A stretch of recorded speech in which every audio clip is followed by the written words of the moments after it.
Magandang umaga sa iyo, Pilipinas. Ipapaalala ko lang ulit gaya ng mga dati ko nang paalala na ang Project 1M hindi ito tungkol sa konsepto ng pagnenegosyo. Tungkol ito sa konsepto ng pag-iipon. Nagagalingan mo, tatalinuhan mo, pagtatrabahuhan mo, tapos pag-iipunan mo.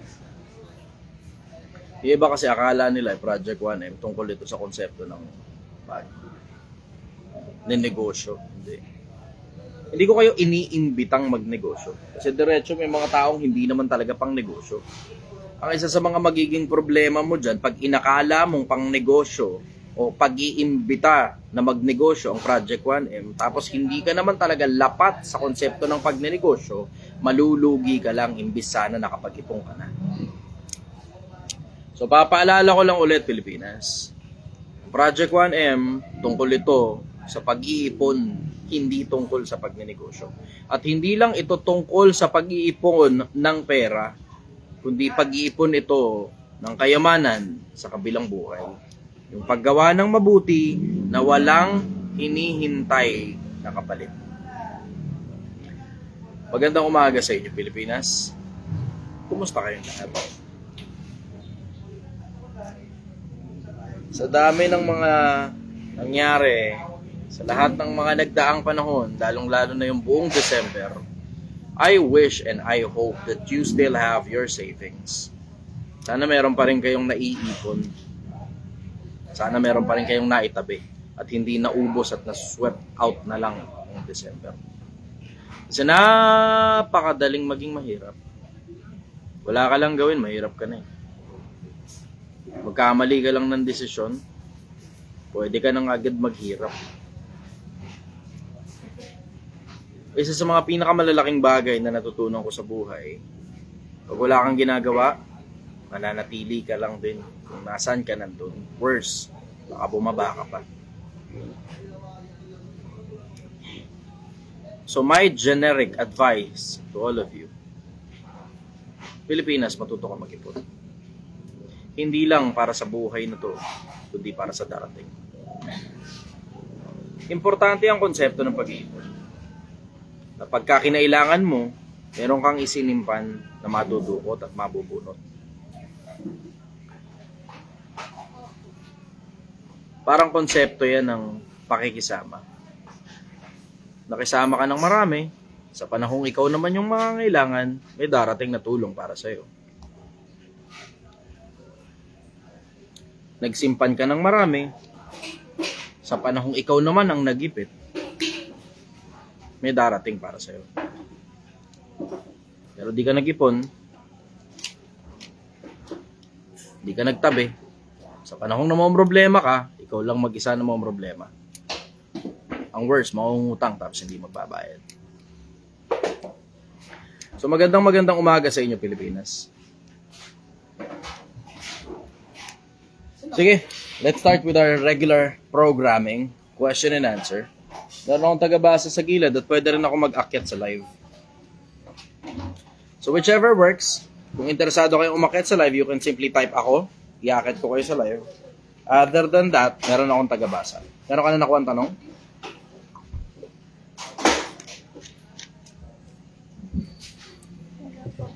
Wala pa.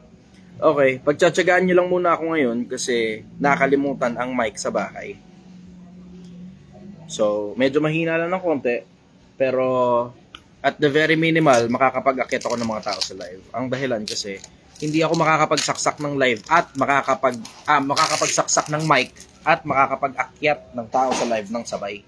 Either tatanggalin ko yung mic, makakapag-akit ako ng tao, o ikakabit ko yung mic, hindi ko maririnig ngayon yung inakyat kong tao sa live. Dol, Manong, tanong ko lang, okay lang ba na jowa mo kachat ng tropa mo? Depende kung gaano ka matured yung tropa mo. Depende rin kung gaano ka matured yung jowa mo. Generally, I do not suggest that. Kasi sa madalas na pagkakataon, yung tropa mong lalaki, may titiyan, na may pantog na napupuno, gustong kumantot niyan, at pag nalibugan yan dyan sa jowa mo, baka magka-problema kayo. Hindi na importante kung patusin ng jowa mo yan o hindi. Mas malala kapag ka pinatos ng jowa mo yan. Pero sa akin, good indicator yun. Nung alam mong hindi talaga para sa'yo. Sige, go. Questions. Hey, Sir. Medyo lakasan mo lang ng konti kasi wala tayong mic. Hey, Sir Gerbert yung Matienzo, bakit mga nangungutang sila pa? Lakasan mo ng konti. Andito kasi yung mic natin. Go. Bakit mga mangungutang sila pa ang feeling nakakaawat pa victim? Lagi naman ganun eh. Siyempre, sila yung nangangailangan. Normal talaga yun. Pero ang hindi na normal, yung kapag panahon na ng bayaran, puta, sila pa yung matapang na akala mo may patagong pera na iniingatan at hindi pwedeng lumabas. Alam mo, Pilipinas, matuto ka. Sa madalas na pagkakataon, kesa hindi, kilalanin mo naman muna kasi yung pinapautang mo. Kasi sa madalas na pagkakataon, puta, kaya nga naungutang yan kasi hindi na magbabayad yan. Diretsahan lang. Kasi kung may pambayad sa utang yan, hindi mo utang yan. Kilalanin mo kung sino pinapautang mo. Sa madalas na pagkakataon, I will say, good 10 tao sa nakakapaligid sa'yo, hindi na magbabayad ng utang. Hindi ka naman mayaman eh. Di ba? So ano ibig sabihin? Karamihan sa mga kaibigan mo, hindi rin mga mayayamang tao na kapag nangutang, nagbabayad, may interest pa. Simple lang naman ang konsepto Pilipinas eh. Sa madalas na pagkakataon, pag nangungutang sa'yo, walang pambayad yan. Maliban na lang pag-expansion ng negosyo. Pero pag tungkol sa pang-expansion ng negosyo, tignan mo muna yung kapasidad ng tao na gumawa ng pera. Kasi tangina, baka mamaya, pinakaunang negosyo yan, mapirat patuloy yung pera mo dahil lang pinautang mo pang negosyo ng kung sino man tropa mo, tapos nasunog yung pera, tapos ngayon hindi na ngayon makapagbayad. Alam mo, sobrang simple lang ng konsepto Pilipinas. Pag magpapautang ka, kaysa magpautang ka, pang-personal lang naman yung utang, bigyan mo na lang ng pera. O ito 500, hindi yan eksakto hiniram sa akin, kasi hiniram sa akin 20,000 eh, diba? 500, sapat na yan para makakain ka maghapon. Kung sasamaan loob mo sa akin, bahala ka sa buhay mo. Pagka bumalik pa yung 500, baka makaulit ka pa. Pag hindi na bumalik yung 500, alam ko na ngayon ang presyo ng kaluluwa mo, halagang 500 ka lang. Yan ang sagot ko ron. Next question. Next question kay Sir Wildflowers. Anong may papayo mo sa mga manugang na binibrainwash ang mga apo na naiwan sa kanila tulad ko na isang OFW at sinasabihan yung mga apo na huwag kayo sasama sa mama niyo? Sa akin, simple lang kasi yan eh. Tigilan nyo kasi yung kaka-OFW. Lalo na pag may anak ka na, may asawa ka na, hindi ka na dapat nag-OFW. Maliban na lang, may plano kang dali ng buong pamilya mo ron sa abroad. So ito na mo, OFW ka ng OFW, eh gano'ng karaming pamilya na ba nasira dito sa Pilipinas para naman kayong walang malay? Yung mga kasama ninyong nag-a-apply, tanongin nyo sila. I will say good 7 out of 10. Siyempre, nanghuhula lang ako. Pero, tangina, napakaraming yan. Napakaraming yan, Pilipinas. Napakaraming pamilya nang nasira, kaka-abroad. Kaya sabi ko sa inyo, kung mag-a-abroad rin lang naman kayo, dapat habang wala ka pang asawa, wala ka pang anak. Hindi yung tangina, kung kailan may asawa at may anak ka na, tsaka ngayon magkukumahog na mag-abroad. Putang ina mo, sisirain mo lang pamilya mo dyan sa abroad eh. Uulitin ko lang uli, hindi naman pera ang purpose ng buhay. Kung hindi mo pala kayang mag-asawa, kung hindi mo pala kayang mag-anak, bakit ka nag-asawa, bakit ka nag-anak? Ngayon, problema ka ngayon sa mga ganyang problema sa biyenan. Tangina, simple lang naman ang konsepto eh. Bakit ka kasi nag-a-abroad? May asawa ka na, may anak ka na. Hindi mo dapat pinaglalaroan yung konsepto ng paglayo sa pamilya, tapos sana pagbalik mo okay pa sila. Delikado masyado yan.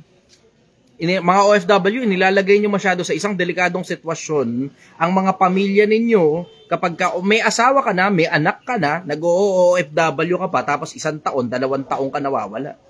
Ang asawa mo, hindi mo alam, naglalaro na pala ng apoy kasama ang kung sino man. Ang anak mo, binibrainwash na pala ng kung sino-sino, wala ka pang malay. Paano ka magkakaroon ng malay? Tanga, tigas ng ulo mo eh. Di ba? Yung iba pang OFW, tanga, putang ina. Lahat ng pera papamudmud dito sa Pilipinas na akala mo, puta, habang buhay sila sa abroad. Hindi na nagsisipag-isip eh. Hindi na nagsisipag-isip. Pupunta sa abroad, lahat ng pera papamudmud dito. Tapos pag uwi ng Pilipinas, balik na naman uli sila sa wala. Puta, paglipas sa 1, 2 buwan, kinamumuhian ka na ng pamilya mo kasi hindi ka na makapag-provide sa kanila dito sa Pilipinas. Kasi nandito ka rin, magkakasama rin kayo dito, tapos wala ka ibang matrabaho. Tapos mag-abroad ka na naman. Nako, Pilipinas. Hindi magandang konsepto yung ginagawa mo. Sinisira mo pamilya mo, sinisira mo buhay mo. Pati buhay ng anak mo, dinadamay mo pa sa kaka-abroad mo ng kaka-abroad. Kung mag-a-abroad ka, dapat wala ka pang asawa, wala ka pang anak. Kaya sabihin mo, hindi naman lahat ng pagkakataon, ganun lang nangyari. Totoo naman. Totoo naman, hindi talaga lahat ng pagkakataon ganun ang nangyayari. Pero gaano kadalas nyo na bang nabalitaan niyang napakasakit Kuya Eli? 2 kong anak ngayon ay 3 na. Mahal kong asawa, may kasama ka ng iba. Anong sakit naman, dala pa ang aking pera. Dugudugudung, napakasakit Kuya Eli, ang sinapit ng aking buhay. Diba? Para hindi ka magaya sa mga ganun, kung mag-a-abroad ka man, isang abroad lang, mag-ipong ka. Kung ano eksakto yung dahilan kung bakit ka nag-abroad, siguraduhin mong makukuha mo talaga. Kung nag-abroad ka dahil sa pera, umuwi ka dito, sobrang dami mong pera. Hindi ka nag-abroad ka, papabudbud mo dito sa Pilipinas yung pera para kasi Santa Claus. Tapos pag uwi mo, balik ka na naman sa wala, demukha ka na naman tanga. Mag-a-abroad ka na naman. Tapos sira na naman ang pamilya mo. Tapos minsan pinaglalaroan ka na lang eh. Pag umuwi ka ng Pilipinas, puta buo yung pamilya mo. Pag umaalis ka ng bansa, puta lahat sila pinagkakaisahan ka pala. May babae na yung isa, tapos yung mga anak mo kung anong ginagawa, naglalamierda na pala, wala kang kamalay-malay. Akala mo buo pa pamilya mo. 2 buwan ka lang dito sa Pilipinas. Pag alis mo ng bansa, 1 taon, 2 taon ka na naman mawawala. Putang na good luck sa'yo. Sinira mo buhay mo. Ngayon, mamomroblema ka ngayon, binibrainwash yung anak mo. Tangina kasi, di ba? Kung mag-a-abroad ka, kunin mo lahat ng pera dyan sa abroad, sa malinis na paraan, umuwi ka rito, dala-dala mo lahat ng pera, magsimula ka ngayon, magtinda ka sa kalsada. Taka, nag-abroad ka na abroad, bigay ka ng pera dito. Abroad ka na abroad, bigay ng pera dito. Puta, hindi nila kailangan lahat ng pera na yan, maniwala ka sa akin. Walang pakinabang lahat ng pera na yan. Kung pag uwi mo sa Pilipinas, wala ka ng pamilyang uuwian. Papaalala ko lang sa inyong lahat. Walang pakinabang yung pera na yan, kung pag uwi mo ng Pilipinas, wala ka ng pamilyang uuwian. Matuto kayo mga Pilipino, matuto kayo. Kasama lang loob nyo sa akin, pero alam nyo naman tama naman yung sinasabi ko, di ba? Pagkabata ka pa, pag wala ka pang anak, wala ka pang asawa, magtrabaho ka na kasi ng marami. Bakit kung kailan mag-aanak ka, mag-aasawa ka, tsaka ka pala magkukumahog? Tangina naman, di ba? Tapos ngayon, mamong problema kayo, brainwash ng kung sino-sino. Putang na, wala ka rito eh. Di ba? Sino kayo na nagbabantay sa anak mo? Alsa bahala na lang kung sino. Kung mag-a-abroad ka, sa pilitan, purasahan, umalis ka ng bansa, kunin mo lahat ng pera dyan, iuwi mo rito sa Pilipinas, huwag ka mamumudbud ng pera dito sa mga taong hindi naman kailangan pamudburo ng pera. Yung mga putang inang kapatid ninyo, hingi ng pera ninyo, utang ng utang yung putang inang nanay ninyo, tangin hindi naman nababayaran yung mga putang inang kauutang na mga kamag-anak ninyo sa inyo. Nako, Pilipinas. Alam mo, ito mga katulad ni Matthew, masyado kang negative. Masyadong negative? Talaga ba? O, tanong mo ngayon dito sa mga OFW, gaano karami sa inyo nasira pamilya nyo? Yung totoo. Ako ba negative o ako realistic lang? Nagkakamali kayo ng pagkaunawa sa akin kung lahat ng pagkakataon toxic positivity ako. Putang ina. Alam mo, there is such a thing as toxic positivity. Yung nasobrahan ka na ng kakapositibo, positive ka ng positive para ka networker. Nasobrahan ka ng kakapositive, hindi ka na tumitingin sa practicality. Alam mo, ang buhay, merong positive, merong negative. You just have to face reality. At yan ang reality ng karamihang OFW nag-abroad. At yan, pakita ko sa inyo. Pakita ko sa inyo. Itong katangahan itong putang inan to eh. Ito, pakita ko sa inyo. Pilipinas, ito. Pakinggan ninyo ako. Akin muna lahat ng attention mo, Pilipinas. Akin muna lahat ng attention mo. Kasi masyado daw negative eh. Diba? Ito ba? Sa inyong lahat na nakikinig dito, gaano karami sa inyo, hindi ka OFW o OFW ka? Gaano karami sa inyo yung kayo mismo o meron kayong kilala OFW na sira pamilya kaka-abroad? Yung totoo lang. Yung totoo. Sige, yung totoo lang. Either kapamilya mo, o kung sino man kamag-anak mo, o kung sino man kakilala mo, o kaibigan mo, nasira ang pamilya kaka-abroad. Yung totoo lang. Type yes kung meron kang kakilala. Type yes kung meron kang kakilala. Type no kung wala kang kakilala. Doon lang tayo sa totoo. Kasi meron talagang iba dyan, walang kakilala. Pero tingnan mo ngayon kung gaano karami mag-yes dito.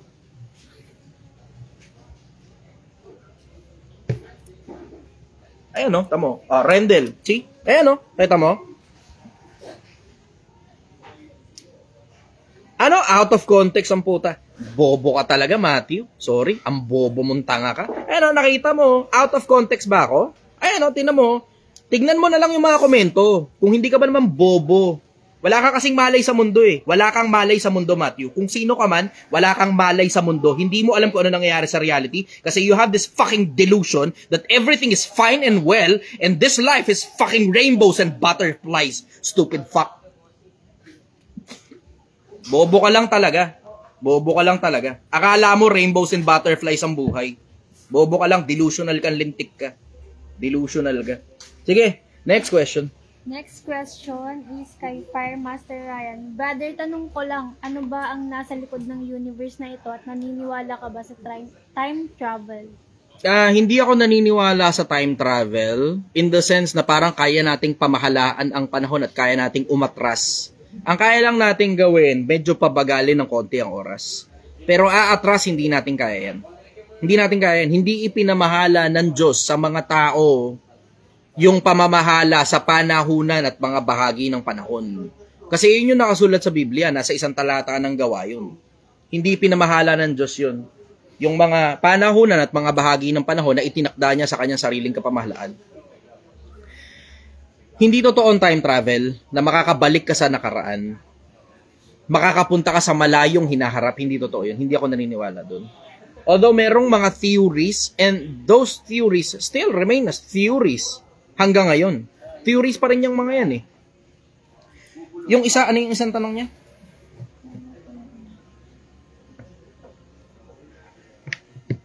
Sige, sige. Matthew, hinahamon mo ako ng debate. Sige, pagtsatsagaan kitang lintik ka. Pagtsatsagaan kita. Hinahamonin mo ako ng debate. Ano sabi mo? Dinadaan mo lang sa bunganga, gusto mo debate? Sige, akit kita ngayon. Umakit ka ngayon, lintik ka. Ayan, kita. Iniimbitahan na kita, umakit ka ngayon. Dinadaan lang pala sa bunganga eh. Sige, audience ngayon tangin na ka. Di-decline mo ngayon. Ini-invite na kita, 'di ba? Umakit ka. Umakit ka. Out of context pala ako, 'di ba? Dinadaan lang pala sa bunganga, 'di ba? Tapos hahambonin mo ako debate.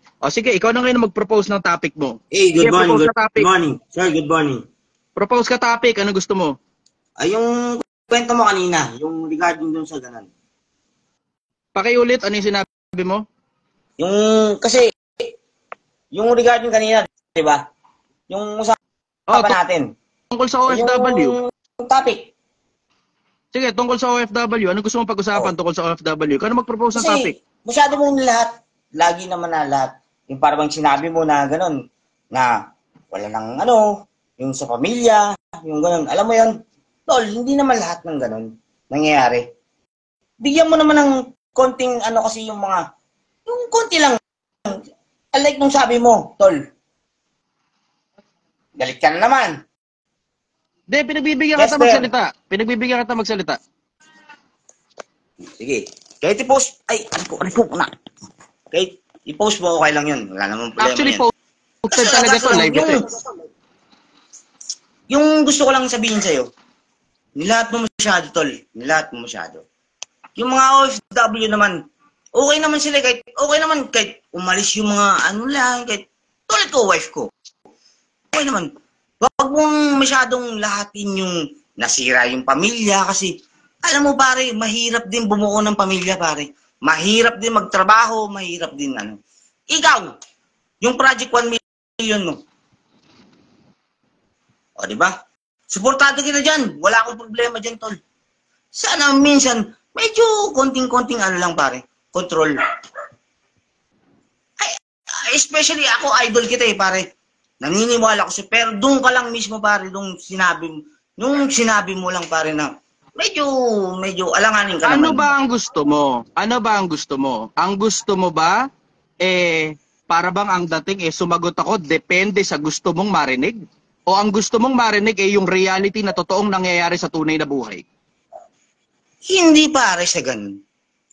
Hindi ko naman pwedeng i-sugarcoat, di ba? Hindi ko pwede siyang i-sugarcoat. May mga nangyayari talaga. Pero, hindi lahat ng panahon na ganun. Kasi idiniin mo pare, idiniin mo lahat. May sinabi ba akong lahat ng panahon? Wala kang sinabi. Pero mo lang yun. Pare. Yun talagang inano mo. Yung mga nag-OFW, sabi mo mong gano'n. Ulitin ko. May sinabi ba akong lahat ng panahon o inimbento mo lang yun? O, di ba? I-rewind natin. Promise, tol. Hindi ako nag-ano sa'yo, Chester, kasi wala kang signal, brother. Promise. Promise, idol kita. Idol kita, promise. Wala akong sa'yo. Medyo ka lang sa akin kasi inaamin mo ngayon na wala akong sinabing lahat ng panahon at inimbento mo lang yung sinabi mong lahat ng panahon, tama? Hindi ko sinasabing inamin ko. Hindi, Pero kung ulitin ko yung tanong, i-rewind para malinaw natin, tayo. tol, Ulitin ko yung tanong. Sinabi ko bang lahat ng panahon? O inimbento mo lang Wala yun na kami akala mo sinasabi. sinabi ko? pero isinabi mo lahat. Yung nag-OFW, Sinabi kong lahat? Sinabi ko bang lahat? wala kang sinabing gano'n. So malinaw tayo. Promise, wala kang Wala sinabi. akong sinabing ganun. Dinagdag mo lang yun, tama? Eto nga ang sinabi mo nga, promise, tol. Kasi parang, siyempre sa argumentation and debate, wala talaga akong sinabi, pero Huwag mo na akong yun turuan yung ng gano'n. Ang ini-imply tanong ko mo. sa'yo, Yun sinabi ang ko ba ini-impose na mo. lahat ng panahon o hindi ko sinabi yun? Pero ganun din yung ini-imply mo, tol. Saan naman, tol, control, minsan control kasi. Imply Minsan ko yung ba sinasabi yun? mo naman, O nakakaano ka inassume mo naman. lang yun, brother? Kasi magkaiba yung ini-imply ko at inassume mo. Parehos din yung ini-imply mo, pare. Hindi ka naman pwedeng Alam mo, perfectionist. brother, Alam mo ganito. yun, tol, kung minsan, Magkaiba yung nakakasad ka paraan din ko ng ng, pagsasalita at Totoo, tol. paraan mo ng pagtanggap sa sinabi ko. Pero Kung totoo, paano tol, mo tinanggap yun, kahit hindi sino ko na naman problema yun. Sabi sa'yo, sana okay ka sana eh. Tol, wala akong problema sa'yo, tol. Doon lang ako nag-hang up sa'yo, promise. Tol, naniniwala ko sa mga Project 1 Mil, follower mo ko, pero. Wala kang signal, brother. Wala kang signal. Nung nagsalita ka na lang. Wala ganun, parang kang signal. medyo may, control lang, tol. Promise.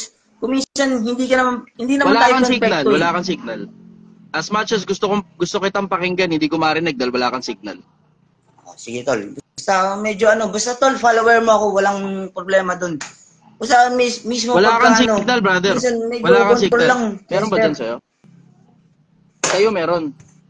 So sa akin walang signal? Hindi. Alam mo, Sandali. Subukan ko lang na idol kita eh. Subukan ko lang na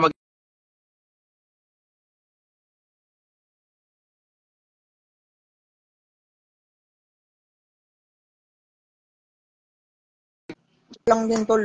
Baka kung minsan, hindi ka naman, sabi nga, practice what you preach eh. Kumbaga, minsan hindi naman tayo perfecto, tol. Kung may maniniwala din, okay yung mga goods na yung mo, pero minsan medyo... Ano pinupunto mo? lang, tol, yung- Kasi hinamon mo ako ng debate. Ano pinatutunayan Oo mo? naman. Kasi tol, medyo talaga tol kung minsan, Ano pinapatunayan mo? control naman tol. Control lang. Minsan, Hindi. lahat ng Tinatanong OFW, kita. alam mo yun. Hinamon mo ako ng Kahit na kung debate. Ano i-rewind bang natin, pinapatunayan mo? Kuya Chester, kasi nakikinig ako eh. Nakikinig ako. Tapos may mga sinasabi ka, paano kaya kung, siyempre kasi yung iba hindi naman makakapag-rebat tol, di ba? Kasi, yun nga, Hindi makakarapat. ka sumasagot sa tanong ko eh. Sinasayang mo oras ko eh. Sinasayang mo oras ko eh. Inakyat na nga kita sa live eh. 'Di ba? Pinagbigyan na kita. Nakuha mo na yung gusto mo. Ngayon, ibigay mo naman ngayon sa akin yung gusto ko. Ano Sige. No problem. pinopropose mo na topic ng debate? Para magkaintindihan tayo. Huwag mo akong turuan kung paano mabuhay, Brad. Marunong ako mabuhay. Huwag mo akong turuan kung paano gumawa ng sarili kong opinion dahil marunong akong gumawa ng opinion. Hindi kita tinuturuan. Kasi buhay ka ng dati. Tanong kita, anong topic ang Yan pag-uusapan sa'yo, natin umaksep sa ka mismo debate? ng- Ano minsan tutol kasi, mo? tol, Chester, umaksep ka din ng pagkatalo, pare. Alisin mo Kung yung hindi ka minsan. Ang tinatanong ko sa'yo, anong topic ang pinopropose mong pagdedebatihan? Marunong ka ba ng debate?